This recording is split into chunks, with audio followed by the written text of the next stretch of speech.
It was lovely summer weather in the country, and the golden corn, the green oats, and the haystacks piled up in the meadows looked beautiful. The stork walking about on his long red legs chattered in the Egyptian language, which he had learned from his mother. The cornfields and meadows were surrounded by large forests, in the midst of which were deep pools. It was indeed delightful to walk about in the country. In a sunny spot stood a pleasant old farmhouse, close by a deep river, and from the house down to the waterside grew great burdock leaves, so high that under the tallest of them a little child could stand upright. The spot was as wild as the center of a thick wood. In this snug retreat sat a duck on her nest, watching for her young brood to hatch. She was beginning to get tired of her task, for the little ones were a long time coming out of their shells, and she seldom had any visitors. The other ducks liked much better to swim about in the river than to climb the slippery banks and sit under a burdock leaf to have a gossip with her. At length one shell cracked, and then another, and from each egg came a living creature that lifted its head and cried, "Peep, peep." "Quack, quack," said the mother, and then they all quacked as well as they could and looked about them on every side of the large green leaves. Their mother allowed them to look as much as they liked, because green is good for the eyes. "How large the world is," said the young ducks, when they found how much more room they now had than while they were inside the eggshell. "Do you imagine this is the whole world?" asked the mother. "Wait till you have seen the garden. It stretches far beyond that to the parson's field, but I have never ventured to such a distance. Are you all out?" she continued, rising. "No, I declare, the largest egg lies there still. I wonder how long this is to last. I am quite tired of it." And she seated herself again on the nest. "Well, how are you getting on?" asked an old duck who paid her a visit. "One egg is not hatched yet," said the duck. "It will not break, but just look at all the others. Are they not the prettiest little ducklings you ever saw? They are the image of their father, who is so unkind he never comes to see." "Let me see the egg that will not break," said the duck. "I have no doubt it is a turkey's egg. I was persuaded to hatch some once, and after all my care and trouble with the young ones, they were afraid of the water. I quacked and clucked, but all to no purpose. I could not get them to venture in. Let me look at the egg. Yes, that is a turkey's egg. Take my advice, leave it where it is, and teach the other children to swim." "I think I will sit on it a little while longer," said the duck. "As I have sat so long already, a few days will be nothing." "Please yourself," said the old duck, and she went away. At last the large egg broke, and a young one crept forth crying, "Peep, peep." It was very large and ugly. The ducks stared at it and exclaimed, "It is very large and not at all like the others. I wonder if it really is a turkey. We shall soon find it out, however, when we go to the water. It must go in if I have to push it myself." On the next day the weather was delightful, and the sun shone brightly on the green burdock leaves. So the mother duck took her young brood down to the water and jumped in with a splash. "Quack, quack," cried she, and one after another the little ducklings jumped in. The water closed over their heads, but they came up again in an instant and swam about quite prettily with their legs paddling under them as easily as possible, and the ugly duckling was also in the water swimming with them. "Oh," said the mother, "that is not a turkey. How well he uses his legs, and how upright he holds himself. He is my own child, and he is not so very ugly after all if you look at him properly. Quack, quack. Come with me now. I will take you into grand society and introduce you to the farmyard, but you must keep close to me or you may be trodden upon, and above all beware of the cat." When they reached the farmyard, there was a great disturbance. 2 families were fighting for an eel's head, which after all was carried off by the cat. "See, children, that is the way of the world," said the mother duck, wetting her beak, for she would have liked the eel's head herself. "Come now, use your legs, and let me see how well you can behave. You must bow your heads prettily to that old duck yonder. She is the highest born of them all, and has Spanish blood, therefore she is well off. Don't you see she has a red flag tied to her leg, which is something very grand and a great honor for a duck.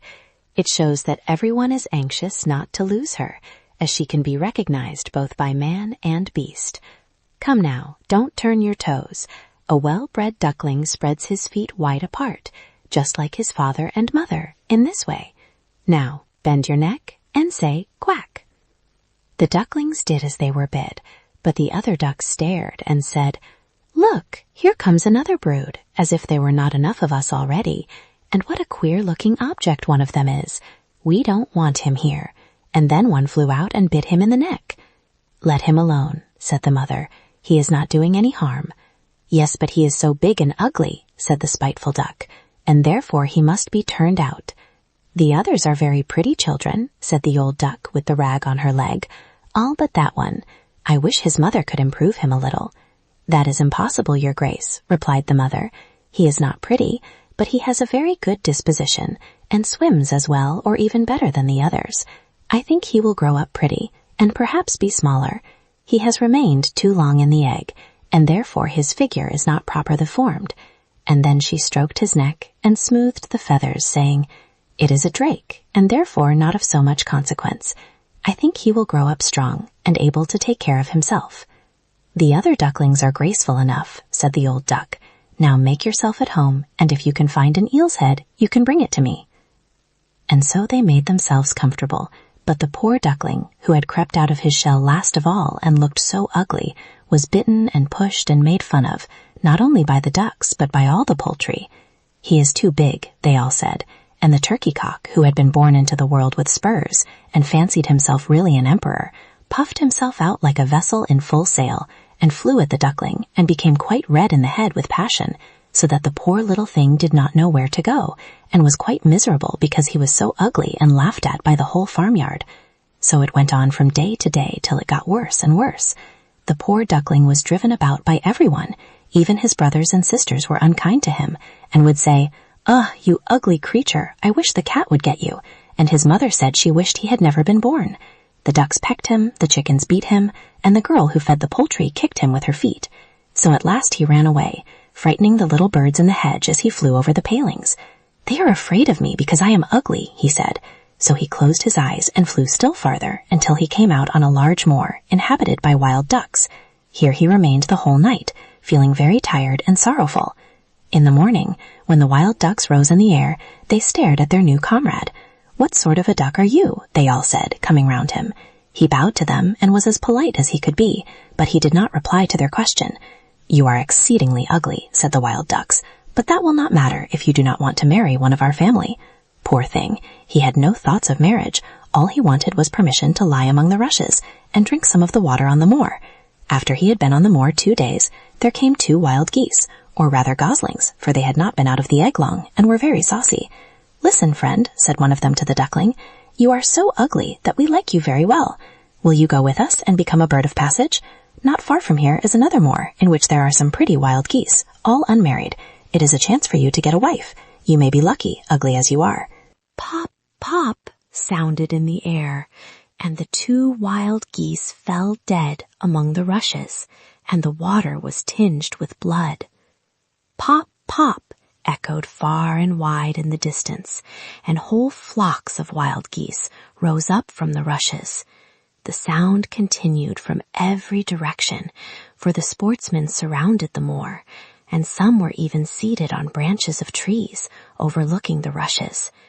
The blue smoke from the guns rose like clouds over the dark trees, and as it floated away across the water, a number of sporting dogs bounded in among the rushes, which bent beneath them wherever they went. How they terrified the poor duckling! He turned away his head to hide it under his wing, and at the same moment a large, terrible dog passed quite near him. His jaws were open, his tongue hung from his mouth, and his eyes glared fearfully. He thrust his nose close to the duckling, showing his sharp teeth, and then, splash, splash, he went into the water without touching him. "Oh," sighed the duckling, "how thankful I am for being so ugly. Even a dog will not bite me." And so he lay quite still, while the shot rattled through the rushes, and gun after gun was fired over him. It was late in the day before all became quiet, but even then the poor young thing did not dare to move. He waited quietly for several hours, and then, after looking carefully around him, hastened away from the moor as fast as he could. He ran over field and meadow till a storm arose, and he could hardly struggle against it. Towards evening, he reached a poor little cottage that seemed ready to fall, and only remained standing because it could not decide on which side to fall first. The storm continued so violent that the duckling could go no farther. He sat down by the cottage, and then he noticed that the door was not quite closed in consequence of one of the hinges having given way. There was therefore a narrow opening near the bottom, large enough for him to slip through, which he did very quietly, and got a shelter for the night. A woman, a tomcat, and a hen lived in this cottage. The tomcat, whom the mistress called "my little son," was a great favorite. He could raise his back and purr, and could even throw out sparks from his fur if it were stroked the wrong way. The hen had very short legs, so she was called Chickie Shortlegs. She laid good eggs, and her mistress loved her as if she had been her own child. In the morning, the strange visitor was discovered, and the tomcat began to purr, and the hen to cluck. "What is that noise about?" said the old woman, looking round the room, but her sight was not very good.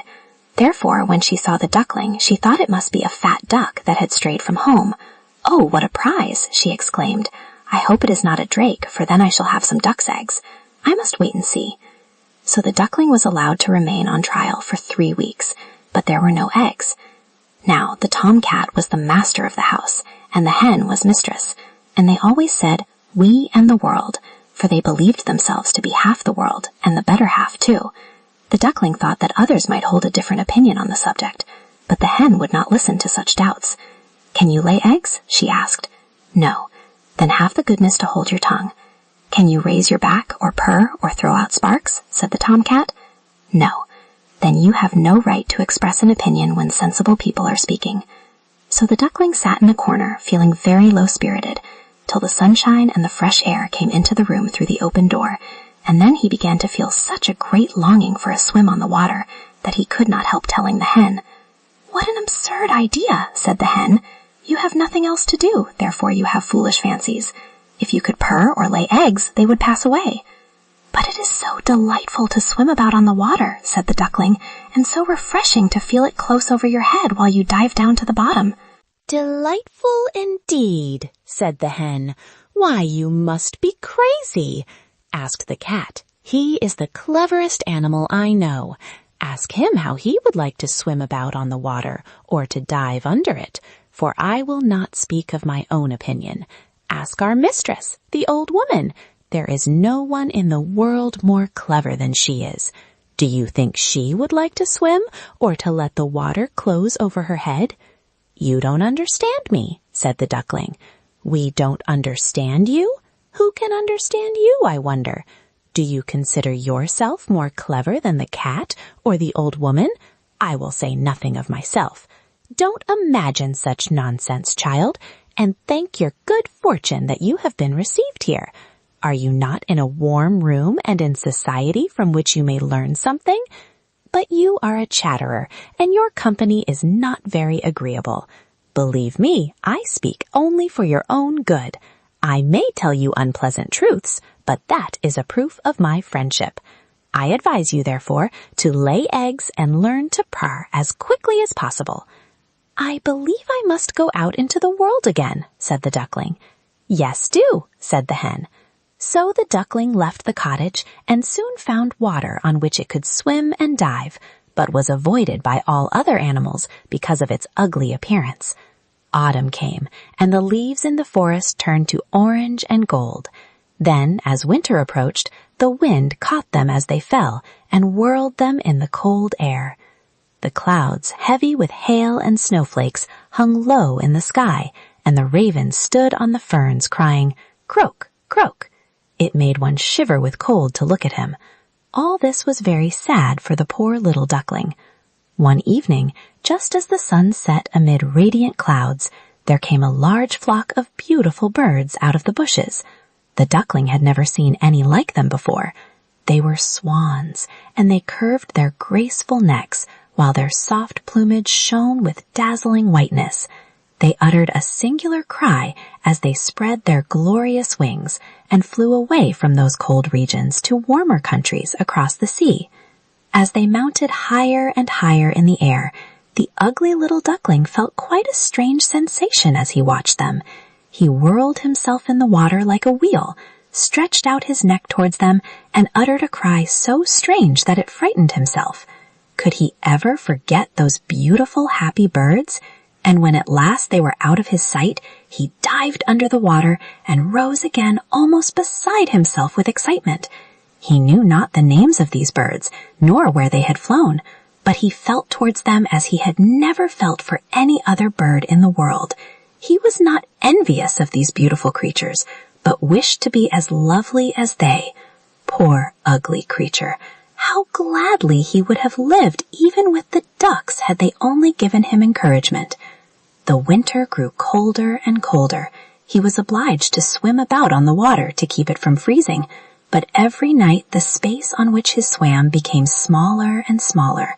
At length it froze so hard that the ice in the water crackled as he moved, and the duckling had to paddle with his legs as well as he could to keep the space from closing up. He became exhausted at last and lay still and helpless, frozen fast in the ice. Early in the morning, a peasant who was passing by saw what had happened. He broke the ice in pieces with his wooden shoe and carried the duckling home to his wife. The warmth revived the poor little creature, but when the children wanted to play with him, the duckling thought they would do him some harm, so he started up in terror, fluttered into the milk pan, and splashed the milk about the room. Then the woman clapped her hands, which frightened him still more. He flew first into the butter cask, then into the meal tub, and out again. What a condition he was in! The woman screamed and struck at him with the tongs. The children laughed and screamed and tumbled over each other in their efforts to catch him, but luckily he escaped. The door stood open. The poor creature could just manage to slip out among the bushes and lay down quite exhausted in the newly fallen snow. It would be very sad were I to relate all the misery and privations which the poor little duckling endured during the hard winter. But when it had passed, he found himself lying one morning in a moor amongst the rushes. He felt the warm sun shining and heard the lark singing and saw that all around was beautiful spring. Then the young bird felt that his wings were strong as he flapped them against his sides and rose high into the air. They bore him onwards until he found himself in a large garden, before he well knew how it had happened. The apple trees were in full blossom, and the fragrant elders bent their long green branches down to the stream, which wound round a smooth lawn. Everything looked beautiful in the freshness of early spring. From a thicket close by came 3 beautiful white swans, rustling their feathers and swimming lightly over the smooth water. The duckling remembered the lovely birds and felt more strangely unhappy than ever. "I will fly to those royal birds," he exclaimed, "and they will kill me because I am so ugly and dare to approach them. But it does not matter. Better be killed by them than pecked by the ducks, beaten by the hens, pushed about by the maiden who feeds the poultry, or starved with hunger in the winter." Then he flew to the water and swam towards the beautiful swans. The moment they espied the stranger, they rushed to meet him with outstretched wings. "Kill me," said the poor bird, and he bent his head down to the surface of the water and awaited death. But what did he see in the clear stream below? His own image, no longer a dark gray bird, ugly and disagreeable to look at, but a graceful and beautiful swan. To be born in a duck's nest in a farmyard is of no consequence to a bird if it is hatched from a swan's egg. He now felt glad at having suffered sorrow and trouble, because it enabled him to enjoy so much better all the pleasure and happiness around him. For the great swans swam around the newcomer and stroked his neck with their beaks as a welcome. Into the garden presently came some little children and threw bread and cake into the water. "See," cried the youngest, "there is a new one." And the rest were delighted and ran to their father and mother, dancing and clapping their hands and shouting joyously, "There is a new swan come! A new one has arrived!" Then they threw more bread and cake into the water and said, "The new one is the most beautiful of all. He is so young and pretty." And the old swans bowed their heads before him. Then he felt quite ashamed and hid his head under his wing, for he did not know what to do. He was so happy and yet not at all proud. He had been persecuted and despised for his ugliness, and now he heard them say he was the most beautiful of all the birds. Even the elder tree bent down its boughs into the water before him, and the sun shone warm and bright. Then he rustled his feathers, curved his slender neck, and cried joyously from the depths of his heart, "I never dreamed of such happiness as this while I was an ugly duckling."